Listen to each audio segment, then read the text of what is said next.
American രാഷ്ട്രീയ ചരിത്രത്തെ നടുക്കിയ ഒരു വധശ്രമത്തിന്റെ ഞെട്ടിക്കുന്ന ദൃശ്യങ്ങൾ പുറത്തുവരുമ്പോൾ ലോകം വീണ്ടും വാഷിംഗ്ടണിലെ സുരക്ഷാ വീഴ്ചകളെ കുറിച്ചുള്ള ചർച്ചകളിലേക്ക് നീങ്ങുകയാണ്. വൈറ്റ് ഹൌസ് കറസ്പോണ്ടൻസ് അസോസിയേഷൻ ഡിന്നറിനിടെ മുൻ പ്രസിഡന്റ് ഡൊണാൾഡ് ട്രംപിനെ വധിക്കാൻ ലക്ഷ്യമിട്ടെത്തിയ തോക്കുധാരിയുടെ ദൃശ്യങ്ങൾ US ഫെഡറൽ പ്രോസിക്യൂട്ടർമാരാണ് ഇപ്പോൾ പുറത്തുവിട്ടിരിക്കുന്നത്. പ്രമുഖ മാധ്യമ പ്രവർത്തക ജിനൈൻ പീറോ എക്സ് പ്ലാറ്റ്ഫോമിൽ പങ്കുവച്ച ഈ വീഡിയോ ആ നിമിഷങ്ങളിലെ ഭീകരത പൂർണ്ണമായും വിളിച്ചോതുന്നുണ്ട്. കോൾ തോമസ് അല്ലൻ എന്ന യുവാവാണ് അതീവ സുരക്ഷാ മേഖലയായ വാഷിംഗ്ടൺ ഹിൽട്ടണിലേക്ക് ആയുധങ്ങളുമായി അതിക്രമിച്ചു കയറാൻ ശ്രമിച്ചത്. സുരക്ഷാ ഉദ്യോഗസ്ഥരുടെ കണ്ണ് വെട്ടിച്ച് അകത്തു കയറാൻ ശ്രമിച്ച ഇയാൾ തടയാൻ വന്ന സീക്രട്ട് സർവീസ് ഏജന്റിന് നേരെ വെടിയുതിർക്കുന്ന ദൃശ്യങ്ങളാണ് വീഡിയോയിലുള്ളത്. അക്രമിയുടെ വെടിയേറ്റ സീക്രട്ട് സർവീസ് ഏജന്റ് അത്ഭുതകരമായാണ് രക്ഷപ്പെട്ടതെന്ന് ഔദ്യോഗിക റിപ്പോർട്ടുകൾ വ്യക്തമാക്കുന്നുണ്ട്. വെടിയുണ്ടയെ പ്രതിരോധിക്കുന്ന ബുള്ളറ്റ് പ്രൂഫ് ജാക്കറ്റ് ധരിച്ചിരുന്നതിനാൽ മാത്രമാണ് അദ്ദേഹത്തിന്റെ ജീവൻ നിലനിന്നത്. ആക്രമണത്തിന്റെ തീവ്രതയിൽ ഏജന്റ് തെറിച്ചു പോകുന്നത് ദൃശ്യങ്ങളിൽ കാണാമെങ്കിലും വൻ ദുരന്തമാണ് ഒഴിവായത്. ഈ സംഭവത്തിൽ ഫ്രണ്ട്ലി ഫയർ അഥവാ സുരക്ഷാ ഉദ്യോഗസ്ഥരുടെ പക്കൽ നിന്ന് അബദ്ധത്തിൽ വെടിയേറ്റതല്ലെന്ന് അധികൃതർ ആവർത്തിച്ച് ഉറപ്പിച്ചു പറയുന്നു. കൃത്യമായ പ്ലാനിങ്ങോട് കൂടിയാണ് അല്ലൻ ഈ ആക്രമണത്തിനെത്തിയതെന്ന് തെളിയിക്കുന്ന കൂടുതൽ വിവരങ്ങളും പ്രോസിക്യൂട്ടർമാർ പുറത്തുവിട്ടിട്ടുണ്ട്. ആക്രമണം നടക്കുന്നതിന് തലേ ദിവസം ഇയാൾ ഹോട്ടലും പരിസരവും വിശദമായി നിരീക്ഷിക്കുന്നതിന്റെ ദൃശ്യങ്ങളും വീഡിയോയിലുണ്ട്. സുരക്ഷാ ഉദ്യോഗസ്ഥരുടെ സ്ഥാനം, പ്രവേശന കവാടങ്ങൾ, ആളുകൾ കൂടുന്ന ഇടങ്ങൾ എന്നിവയെല്ലാം ഇയാൾ മുൻകൂട്ടി മനസ്സിലാക്കിയിരുന്നു. കോടതിയിൽ സമർപ്പിച്ച രേഖകൾ പ്രകാരം കോൾ തോമസ് അതിൽ തന്നെ ഫ്രണ്ട്ലി ഫെഡർ അസാസിൻ എന്നാണ് ഇയാൾ വിശേഷിപ്പിച്ചിരിക്കുന്നത്.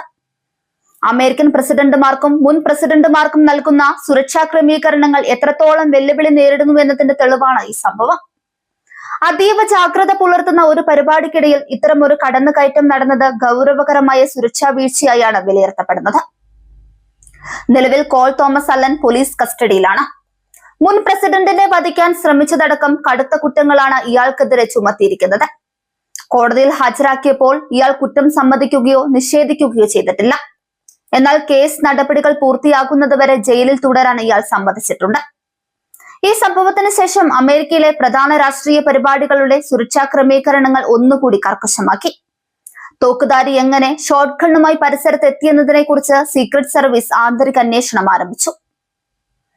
ആക്രമിയുടെ മുൻകാല ചരിത്രവും ഇയാൾക്ക് ഏതെങ്കിലും തീവ്രവാദ ഗ്രൂപ്പുകളുമായി ബന്ധമുണ്ടോ എന്ന കാര്യവും അധികൃതർ പരിശോധിക്കുന്നുണ്ട്. ഒറ്റപ്പെട്ട രീതിയിലുള്ള ആക്രമണമാണോ അതോ വലിയൊരു ഗൂഢാലോചനയുടെ ഭാഗമാണോ ഇതെന്ന് കണ്ടെത്തേണ്ടതുണ്ട്. സമൂഹ മാധ്യമങ്ങളിലെ ഇയാളുടെ ഇടപെടലുകളും അന്വേഷണ പരിധിയിലാണ്. ഡൊണാൾഡ് ട്രംപിന്റെ തെരഞ്ഞെടുപ്പ് പ്രചാരണങ്ങളെയും ഈ സംഭവം ബാധിച്ചിട്ടുണ്ട്. അദ്ദേഹത്തിന്റെ സുരക്ഷാ വലയം കൂടുതൽ വിപുലീകരിച്ചു. രാഷ്ട്രീയ നേതാക്കൾക്കെതിരെയുള്ള ഇത്തരം ആക്രമണങ്ങൾ ജനാധിപത്യ പ്രക്രിയയെ അസ്ഥിരപ്പെടുത്തുന്നുവെന്ന ആശങ്ക ശക്തമാണ്. വാഷിംഗ്ടൺ ഹിൽട്ടണിലെ സുരക്ഷാ ക്യാമറകളിൽ പതിഞ്ഞ ദൃശ്യങ്ങൾ പ്രതിയുടെ കുറ്റം തെളിയിക്കുന്നതിൽ നിർണായകമാകും. വെടിയുതിർക്കുന്നതിന് തൊട്ടു മുൻപുള്ള ഇയാളുടെ ശരീരഭാഷയും വേഗതയും ഇയാൾ തികഞ്ഞ ലക്ഷ്യത്തോടെയാണ് എത്തിയതെന്ന് വ്യക്തമാക്കുന്നുണ്ട്. അമേരിക്കൻ രാഷ്ട്രീയത്തിൽ വർദ്ധിച്ചു വരുന്ന അക്രമ സംസ്കാരത്തിന്റെ പ്രതിഫലനമായാണ് പലരും ഇതിനെ കാണുന്നത്. ആശയപരമായ വിയോജിപ്പുകൾ ശാരീരികമായ ആക്രമണങ്ങളിലേക്ക് മാറുന്നത് രാജ്യത്തിന്റെ ഐക്യത്തിന് ഭീഷണിയാണ്. തോക്ക് നിയന്ത്രണ നിയമങ്ങളെക്കുറിച്ചും സുരക്ഷാ ഏജൻസികളുടെ പ്രവർത്തന രീതിയെക്കുറിച്ചും വീണ്ടും ചർച്ചകൾ സജീവമായിരിക്കുകയാണ്. അക്രമിയായ അലനെ കുറിച്ചുള്ള കൂടുതൽ വിവരങ്ങൾ പുറത്തു വരുമ്പോൾ അയാൾക്ക് സൈനിക പരിശീലനം ലഭിച്ചിട്ടുണ്ടോ എന്ന കാര്യത്തിലും വ്യക്തത വരേണ്ടതുണ്ട്. ആയുധങ്ങൾ കൈകാര്യം ചെയ്യുന്നതിലെ വൈദഗ്ധ്യവും തന്ത്രപരമായ നീക്കങ്ങളും അത്തരമൊരു സാധ്യതയിലേക്ക് വിരൽ ചൂണ്ടുന്നു. മാനസികാരോഗ്യ പ്രശ്നങ്ങൾ ഇയാൾക്കുണ്ടോ എന്നറിയാൻ മെഡിക്കൽ പരിശോധനകളും നടത്തുന്നുണ്ട്. അമേരിക്കൻ ജനത ഈ സംഭവത്തിന്റെ ആഘാതത്തിൽ നിന്നും ഇതുവരെ മോചിതരായിട്ടില്ല. വൈറ്റ് ഹൌസ് കറസ്പോണ്ടൻസ് ഡിന്നർ എന്നത് അമേരിക്കൻ മാധ്യമ പ്രവർത്തകരും രാഷ്ട്രീയക്കാരും ഒത്തുചേരുന്ന സമാധാനപരമായ ഒരു വേദിയാണ്. അവിടെ ഇത്തരമൊരു വെടിവെപ്പ് ഉണ്ടായത് അന്താരാഷ്ട്ര തലത്തിലും ചർച്ചയായി. വിദേശ മാധ്യമങ്ങൾ ഈ വാർത്തയെ വലിയ പ്രാധാന്യത്തോടെയാണ് റിപ്പോർട്ട് ചെയ്തത്. അമേരിക്കയിലെ സുരക്ഷാ ക്രമീകരണങ്ങൾ ഇത്രത്തോളം ദുർബലമാണോ എന്ന ചോദ്യമാണ് പലരും ഉയർത്തുന്നത്. അന്വേഷണ റിപ്പോർട്ടുകൾ പ്രകാരം അലൻ ഉപയോഗിച്ച ആയുധങ്ങൾ നിയമപരമായി ലഭിച്ചതാണോ അതോ അനധികൃതമായി സമ്പാദിച്ചതാണോ എന്നും പരിശോധിക്കേണ്ടതുണ്ട്. തോക്കുകളുടെ ഉറവിടം കണ്ടെത്തുന്നത് വഴി ഇയാളെ സഹായിച്ച മറ്റാരെങ്കിലും ഉണ്ടോ എന്ന് തിരിച്ചറിയാൻ കഴിയും. വരും ദിവസങ്ങളിൽ കൂടുതൽ CCTV ദൃശ്യങ്ങൾ പുറത്തുവിടാൻ സാധ്യതയുണ്ടെന്ന് പ്രോസിക്യൂഷൻ സൂചന നൽകി. ഇത് കേസിന്റെ ഗൗരവം പൊതുജനങ്ങൾക്ക് മനസ്സിലാക്കി കൊടുക്കാൻ സഹായിക്കും. ട്രംപിനെതിരെയുള്ള ഈ വധശ്രമം അദ്ദേഹത്തിന്റെ അനുയായികൾക്കിടയിൽ വലിയ പ്രതിഷേധത്തിന് കാരണമായിട്ടുണ്ട്. സുരക്ഷാ ഏജൻസികൾ വേണ്ടത്ര ജാഗ്രത കാട്ടുന്നില്ലെന്ന ആരോപണം അവർ ഉയർത്തി. എന്നാൽ പ്രതികൂല സാഹചര്യത്തിലും ആക്രമിയെ കീഴടക്കിയ സീക്രട്ട് സർവീസിനെ ഭരണകൂടം അഭിനന്ദിച്ചു. രാഷ്ട്രീയ ഭേദമന്യേ എല്ലാ നേതാക്കളും ഈ അക്രമത്തെ അപലപിച്ചു.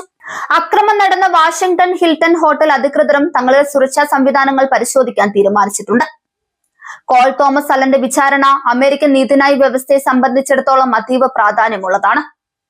ഒരു കൊലയാളിക്ക് കൃത്യമായി ശിക്ഷ നൽകുന്നതിലൂടെ ഇത്തരം പ്രവണതകൾക്ക് തടയിടാൻ കഴിയുമെന്ന് അധികൃതർ വിശ്വസിക്കുന്നു.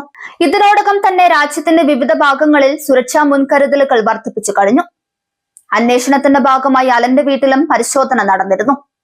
അവിടെ നിന്നും ലാപ്ടോപ്പുകളും മറ്റ് ഡിജിറ്റൽ ഉപകരണങ്ങളും പിടിച്ചെടുത്തിട്ടുണ്ട്. ഇതിൽ നിന്നും ആക്രമണത്തിന്റെ ആസൂത്രണത്തെക്കുറിച്ചുള്ള കൂടുതൽ ഡിജിറ്റൽ തെളിവുകൾ ലഭിക്കുമെന്നാണ് കരുതുന്നത്. ഇയാൾ ഏതെങ്കിലും ഓൺലൈൻ ഗ്രൂപ്പുകളിൽ സജീവമായിരുന്നു എന്നും പരിശോധിക്കുന്നുണ്ട്. അമേരിക്കൻ പ്രസിഡന്റ് സ്ഥാനാർത്ഥികളുടെ സുരക്ഷയ്ക്കായി നീക്കിവെക്കുന്ന ബജറ്റിൽ വർധനവ് വരുത്താൻ കോൺഗ്രസ് ആലോചിക്കുകയാണ്. ആധുനിക ഡ്രോൺ പ്രതിരോധ സംവിധാനങ്ങളും റോബോട്ടിക് സുരക്ഷാ ഉപകരണങ്ങളും അതിന്റെ ഭാഗമായി വരും. മനുഷ്യ സഹജമായ വീഴ്ചകൾ ഒഴിവാക്കാൻ സാങ്കേതിക വിദ്യയെ കൂടുതൽ ആശ്രയിക്കുക എന്നതാണ് പുതിയ നയം. പുറത്തുവന്ന വീഡിയോ ദൃശ്യങ്ങൾ ജനങ്ങൾക്കിടയിൽ വലിയ ചർച്ചയാകുന്നത് ആക്രമത്തിന്റെ ക്രൂരത നേരിട്ട് കാണാൻ കഴിയുന്നതിലാണ്. വെടിയൊച്ചകളും ജനങ്ങളുടെ പരിഭ്രാന്തിയും വീഡിയോയിൽ വ്യക്തമാണ്.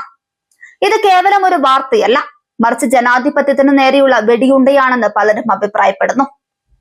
വിചാരണയുടെ അടുത്ത ഘട്ടത്തിൽ പ്രോസിക്യൂഷൻ കൂടുതൽ സാക്ഷികളെ ഹാജരാക്കും. അന്ന് ഡ്യൂട്ടിയിലുണ്ടായിരുന്ന ഉദ്യോഗസ്ഥരുടെയും സംഭവത്തിന് സാക്ഷ്യം വഹിച്ചവരുടെയും മൊഴികൾ നിർണായകമാകും. അമേരിക്കയിലെ സാധാരണ ജനങ്ങൾക്കിടയിൽ ഈ സംഭവം ഭീതി വിധിച്ചിട്ടുണ്ട്.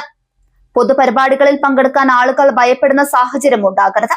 അതുകൊണ്ട് തന്നെ കുറ്റവാളികൾക്കെതിരെ മാതൃകാപരമായ ശിക്ഷാ നടപടികൾ ഉണ്ടാകണമെന്ന് ഭരണകൂടം ആഗ്രഹിക്കുന്നു.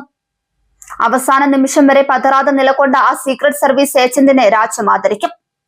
ഒരു മനുഷ്യൻ സ്വന്തം ജീവൻ പണയപ്പെടുത്തി രാജ്യത്തിന്റെ മുൻ നേതാവിനെ സംരക്ഷിച്ചത് വലിയൊരു സന്ദേശമാണ് നൽകുന്നത്. തോക്കിനേക്കാൾ വലിയ ശക്തി മനുഷ്യന്റെ ധീരതയ്ക്കാണെന്ന് ഈ സംഭവം തെളിയിക്കുന്നു. വരും നാളുകളിൽ ഈ കേസിനെ കുറിച്ചുള്ള കൂടുതൽ വിവരങ്ങൾക്കായി ലോകം കാത്തിരിക്കുകയാണ്.